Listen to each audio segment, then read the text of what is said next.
Could a disease truly change the course of an entire nation? In the case of medieval France and the Black Death, the answer is a resounding yes. It did not merely kill. It rewrote the fabric of French life, its faith, its labor, its very sense of what it meant to be human. What began as a fever in a port became a mirror held to a kingdom's soul. The year was 1347 when the first ships docked at Marseille. Sailors staggered ashore, their skin mottled, their eyes glassy with terror. Within days, rats poured from the holds, and the scent of death spread faster than rumor. By the time the bells of Notre Dame tolled that winter, entire parishes had emptied. The disease did not discriminate. It entered monasteries and manors alike, reducing both monk and nobleman to the same silence. France had been a tapestry of estates, clergy, nobility, peasantry, each thread woven under divine law. The plague tore those threads apart. The priests who once promised salvation died in their hundreds. The nobles who ruled by goddess grace were carried to the pits beside the people they had taxed. In that sudden equality of suffering, a dangerous idea was born, that the hierarchy itself was mortal. Across the countryside, bells rang not for weddings or harvests, but for burials. Smoke rose from hastily dug trenches, and the night air shimmered with prayers half forgotten. Farmers left their fields, shepherds abandoned flocks. The kingdom became a vacant stage where only death performed. Yet even in that desolation, seeds of transformation took root. Labor grew scarce, and with scarcity came power. Peasants demanded wages. Serfs slipped their chains. The crown, desperate for revenue, began to tax all alike. France did not realize it yet, but the Black Death was quietly building the foundation of a new world, one where human worth could no longer be measured by birth. When the plague finally loosened its grip, France emerged altered. The cathedrals still stood, but faith had shifted. The castles still loomed, but loyalty had changed direction. Beneath the ashes of catastrophe, modern France was being born, not in glory, but in grief.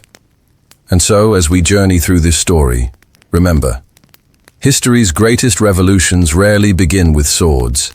Sometimes they begin with breath, and the silence that follows. By the spring of 1348, France had become a nation on its knees. The pestilence moved northward like a dark tide, following trade routes and faith alike. From Avignon, where the papacy resided, messengers rode with grim tidings. Entire abbeys emptied overnight, vineyards left unharvested, towns sealed behind walls that could not keep breath at bay. The court of King Philip VI issued decrees for days of repentance, demanding prayer and fasting across the realm. But how does one repent when the priests themselves lie dead? The plague struck the monasteries hardest, hollowing the very heart of the church. Candles burned in chapels with no one left to tend them. The prayers that once rose to heaven now hung heavy in the smoke. France had long believed itself chosen. La fille aînée de l'Église, the eldest daughter of the church. Yet now, even her father seemed silent. The great cathedrals that had once symbolized divine order became tombs echoing with absence. In Avignon, Pope Clement VI sealed himself inside chambers, thick with incense and cedar smoke, granting mass absolution to every soul still breathing. It was both miracle and surrender. In the villages, faith got wild. Some folks formed groups, marching barefoot from town to town, whipping themselves to make up for humanity's mistakes. Blood streaked the roads behind them like crimson ribbons, yet the plague followed still. Others turned to suspicion, hunting lepers, Jews, or beggars, anyone they could name as the cause of a punishment they could not comprehend. The nobility fared little better. Castles once filled with laughter became fortresses of isolation. Banquets dwindled to silent meals. Courtiers whispered behind perfumed handkerchiefs. When death breached the walls, servants dragged the infected to outer chambers, locking them behind oak doors already scratched from the inside. "No rank but death's," a chronicler wrote, "and death is a generous lord." By summer's height, the kingdom resembled a vast hospital abandoned by its healers. Fields lay fallow, Trade collapsed. The coinage lost meaning when there were no hands left to earn it. From Brittany to Burgundy, the same refrain echoed in churchyards. Who will bury the dead? The answer, more often than not, was no one. France's soul bent under the weight of its own mortality. And yet, in that bending, something began to shift. A faint realization that the world of divine hierarchy might never return. When a nation kneels long enough, it sometimes forgets how to bow. What rose from those ashes would no longer genuflect to the same gods. Before the plague, France had been built on certainties. God ruled above, the king ruled below, and between them stretched an unbroken chain of obedience. The clergy prayed, the nobles fought, and the peasants labored. Each station was considered divine, immutable. Then the plague came, and tore that order apart like parchment in fire. It began with absence. Monks stopped tending to the sick, bishops disappeared from their dioceses, and sermons turned hollow. When the shepherds fled, the flock began to wander.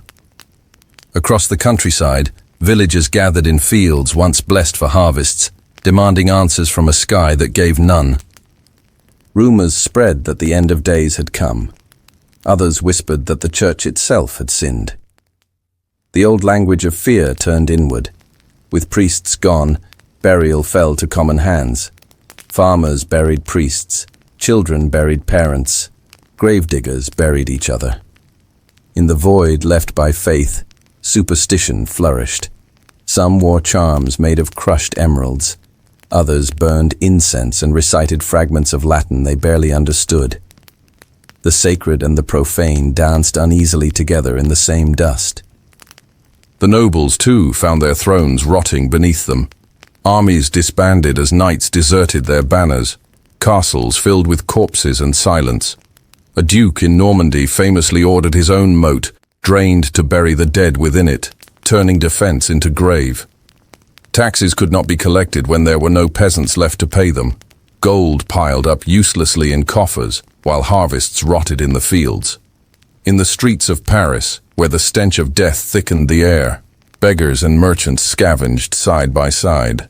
Hierarchy, that invisible scaffolding of the kingdom, collapsed under its own weight. "There is no master but hunger," wrote one chronicler, "and hunger kneels to no man." But within that devastation, the first outlines of a new France appeared. Survivors discovered the worth of their labor. Fields, once worked by dozens, were now tended by a few. Those few demanded wages. The word serf began to lose its chains, replaced by travailleur, the worker. For the first time, peasants could negotiate their existence. The nobles who refused found their lands deserted, their walls creeping with ivy. In towns, the death of guildmasters opened doors for apprentices. Widows took over workshops and traded in their own names. Women who had buried husbands began running markets. Freedom did not arrive with proclamation, but with necessity. The church would recover, but it would never again command unquestioned devotion. The king would reign, but his crown would rest on restless shoulders. The plague had not merely taken lives, it had erased the illusion that France's order was eternal. When a nation's gods grow silent and its lords grow weak, something else begins to speak, the voice of survival.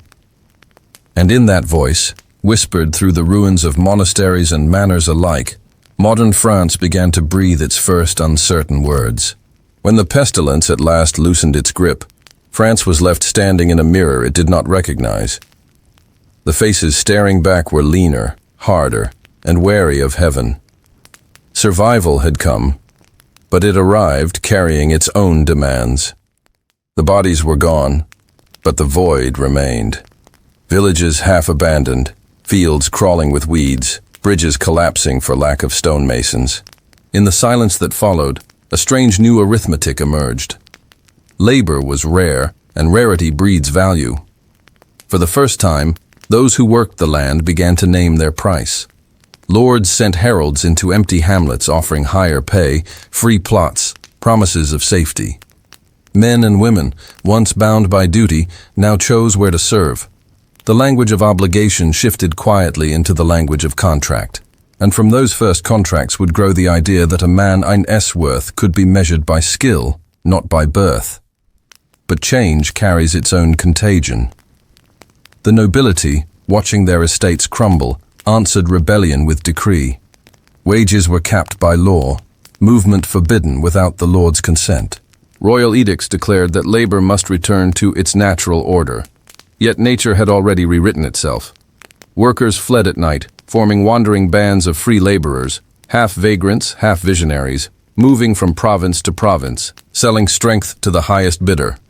The crown, desperate to restore control, taxed the living to pay for the dead. Peasants called it the taille des ombres, the tax of shadows. Revolts flared like brushfires. In the north, the jacquerie rose, peasants wielding flails against armored knights. They were crushed, but the fear they inspired would haunt the ruling class for generations. The plague had not merely emptied coffers, it had filled the common people with dangerous imagination. Within cities, merchant families rose as the true power brokers. Paris, Reims, and Rouen saw new fortunes minted by those who could organize what chaos had left behind.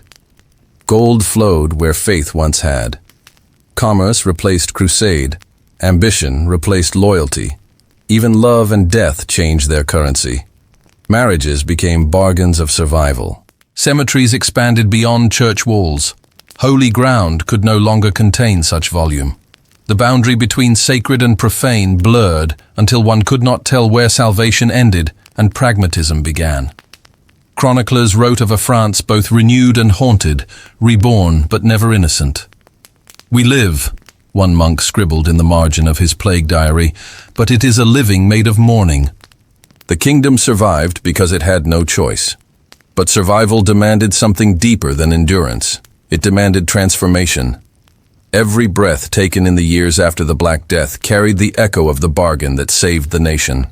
Progress in exchange for piety, labor in exchange for loyalty, humanity in exchange for humility.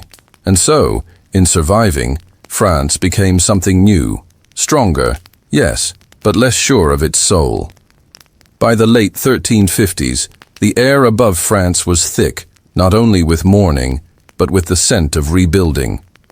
Across the countryside, hammers rang where bells had once tolled for the dead. Fields were reclaimed, houses rethatched, and children who had never known peace began to plow the soil that had buried their grandparents. Out of ruin, something restless stirred. A hunger not just for food, but for meaning. The plague had stripped away illusions, and what remained was raw humanity. People saw that the world had continued despite the church's silence and the crown's weakness. Faith was not lost, but it changed its face. Pilgrimages multiplied, shrines appeared on roadsides, and saints once obscure gained new devotion. Religion no longer lived only in cathedrals. It returned to kitchens, to fields, to the trembling hands that had buried loved ones. Artists, too, began to paint death differently. Gone were the golden saints of divine perfection. In their place came skeletons and peasants dancing together. The danse macabre, the dance of death. The message was both terrifying and liberating. Every soul has the same partner in the end. That idea, born of despair, would later blossom into humanism. When death ceased to favor the noble, life began to belong to everyone. Economically, the plague's aftermath transformed the map of Europe, but nowhere more profoundly than in France. New towns sprouted near trade routes left open by depopulation. Local markets thrived where feudal estates had failed. Wool, wine, and salt, humble trades, now funded cathedrals of commerce. A new class began to rise. The bourgeoisie, merchants and artisans whose hands were clean of lineage but rich with enterprise. Their sons would one day fund painters, poets, and philosophers. The nobility looked down from crumbling towers and saw a future they could not command.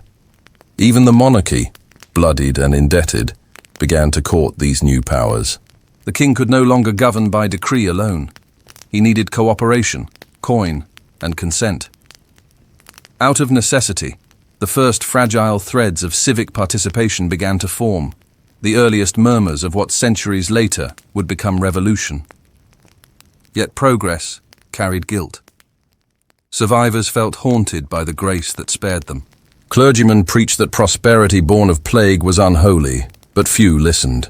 The markets buzzed louder than the pulpits. As one chronicler wrote, "We have learned that death is near, and therefore we live quickly." The ruins became classrooms, the cemeteries, lessons in equality. Children played among gravestones whose names they could not read, chasing butterflies over bones. France, still scarred, had begun to dream again, of art, of commerce, of freedom. It was not peace that followed the plague, but rebirth, a fragile, fervent flowering that proved humanity could bloom even from ash.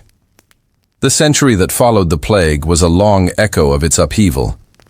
The wound had scarred, but it never closed. Beneath the surface of restored order, something new was germinating, an idea that no crown could easily bury. The peasants who once whispered for wages began to demand rights. Their children, no longer bound to ancestral fields, moved to towns where freedom was measured not by birth, but by coin. Guilds swelled with craftsmen who had inherited both the skill and the stubbornness of survival. They remembered that when the lords hid behind stone walls, it was their hands that fed the nation. That memory hardened into conviction. In Paris, a new rhythm pulsed. Markets spilled into the streets. Universities reopened. Ideas traveled faster than disease once had. Scholars at the Sorbonne debated the nature of divine justice. If the plague had spared sinners and slain saints alike, perhaps virtue was not determined by rank or by favor. These quiet theological disputes planted dangerous questions. If heaven shows no favoritism, why should earth? The monarchy sensed the tremor. Successive kings tightened their grip, instituting new taxes to finance endless wars. But the people had grown wary of obedience. Each levy reminded them that the labor of the many still fed the comfort of the few. "We pay for the plague, though we did not cause it," wrote a merchant in Rouen. "It is not God who demands it. It is habit." Meanwhile, art and literature carried rebellion in disguise. Ballads celebrated common heroes, farmers outwitting knights, maids defying priests. The poet François Villon gave voice to the dispossessed, his verses dripping with irony and defiance. He was the child of plague France, poor, irreverent, alive. Even architecture changed. The great Gothic cathedrals, symbols of divine order, gave way to civic halls and marketplaces, temples to trade and reason. Stone once carved for saints now bore the faces of merchants. Faith had not vanished, but it had moved its altar from heaven to humanity. Through every cobbled street and every grain ledger ran the quiet legacy of the Black Death. Equality learned through suffering. The memory of that brief, terrifying democracy beneath the plague pits persisted like a seed buried deep in French soil, waiting for its season. When famine struck again in later centuries, when taxes rose and harvests failed, that seed sprouted into anger. The language of serfs became the cry of citizens. And when the guillotine finally stood in Paris, its blade gleaming cold beneath the same sun that had once scorched the plague's dead, it was not only monarchy that fell, it was the last shadow of the old world. No chronicler of 1348 could have imagined it. Yet the plague, which once silenced bells, had merely paused them. Centuries later, those bells would ring again. This time, not for death, but for revolution. The plague is gone, yet its ghost still breathes through France. It lingers in the rhythm of the streets, in the balance between faith and reason, in the stubborn independence of its people. The bones buried in the 14th century never stopped speaking. They only changed their language. Today they whisper through the ideals that shaped a modern nation. Liberty, equality, fraternity. The pandemic had taught an ancient truth that France never forgot. Life is fragile, but justice must be built as if it were eternal. When the bells of Notre Dame ring now, they toll not only for the dead, but for endurance itself. The sound carries across the Seine, through boulevards once paved with plague soil, through neighborhoods where noble and common once died side by side. The echo says, "Remember who you are, the descendants of survivors." Every French institution bears that inheritance. The rise of secular law, born from doubt in the Church's protection. The birth of civic identity, forged when peasants realized they could govern themselves as they once buried their own. Even the modern welfare state, its hospitals, its social contracts, owe their existence to those nights when neighbors became each other's only doctors. Art, too, still carries the mark.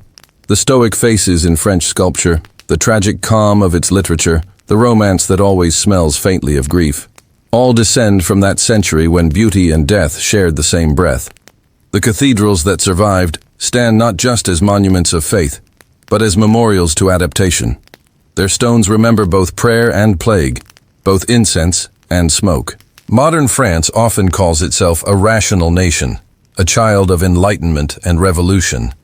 But beneath that reason lies a pulse of superstition, a quiet respect for forces unseen. The Black Death taught France humility before chaos. Every epidemic since has revived that lesson, that civilization is not a fortress, but a conversation with fate. Historians estimate that 1 in 3 Europeans died in that first outbreak. Yet France endured, and in enduring, it changed the world.